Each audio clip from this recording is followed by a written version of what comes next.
નાહ્યા બાદ ન કરો આ કામ. દિવસની શરૂઆત જ આપણે ત્યાં નાહવાથી થતી હોય છે.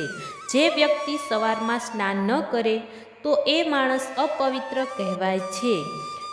તેવી જ રીતે નાહ્યા બાદ પણ અમુક કાર્ય ન કરવા એ પણ શાસ્ત્રોમાં કહેવામાં આવ્યું છે. પણ મોટા ભાગે આપણે એ કામ જાણે અજાણે કરતા જ રહીએ છીએ અને આ કારણોથી જ આપણા જીવનમાં દરિદ્રતા, અશાંતિ અને દુઃખ જોવા મળે છે.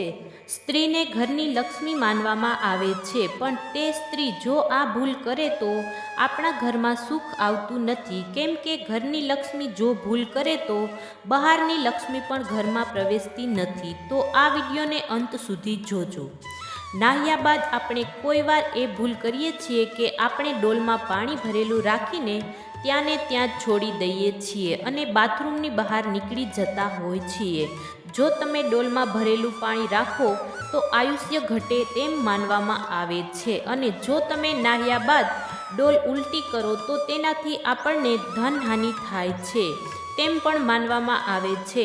માટે જો શક્ય હોય તો શાવરથી સ્નાન કરવું જોઈએ અને જો શાવર ના હોય તો તમે જેટલું જરૂર હોય એટલું જ પાણી લઈને નાહવું જોઈએ. તેનાથી આરોગ્ય અને ધનમાં વૃદ્ધિ થાય છે. નાહ્યા બાદ આપણે બીજી ભૂલ એ કરીએ છીએ કે માણસે ભીના કપડાં ત્યાં છોડી દઈએ છીએ. તેનાથી દુર્ભાગ્ય આવે છે, પરંતુ જો સવારે નાહ્યા બાદ તરત જ કપડાં ધોવાઈ જવાના હોય તો ઠીક છે. નાહતી વખતે અમુક લોકોને સ્લીપર પહેરવાની આદત હોય છે. જો કે નાહતી વખતે સ્લીપર ના પહેરવા જોઈએ.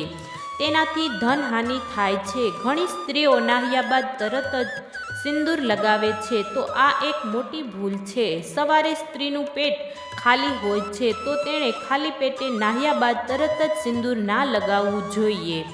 પહેલાં કોઈ વસ્તુ ખાઈ લેવી જોઈએ. કહેવાય છે કે ખાલી પેટે સિંદૂર લગાવવાથી પતિની ઉંમર ઓછી થાય છે. ગામડામાં તો આ પરંપરા હજુ શરૂ છે, પણ શહેરોમાં લોકો આ લગભગ ભૂલી ગયા છે.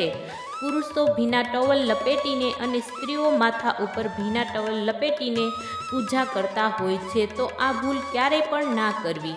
ભગવાન પાસે સ્વચ્છ થઈને જવું જોઈએ અને ત્યારબાદ પૂજા કરવી જોઈએ. ઉપરોક્ત જણાવેલ કાર્યો નાહ્યા બાદ તરત જ ના કરવા જોઈએ. આમ થાય તો ઘરમાં ગરીબી આવે છે અને ધનની હાનિ પણ થાય છે.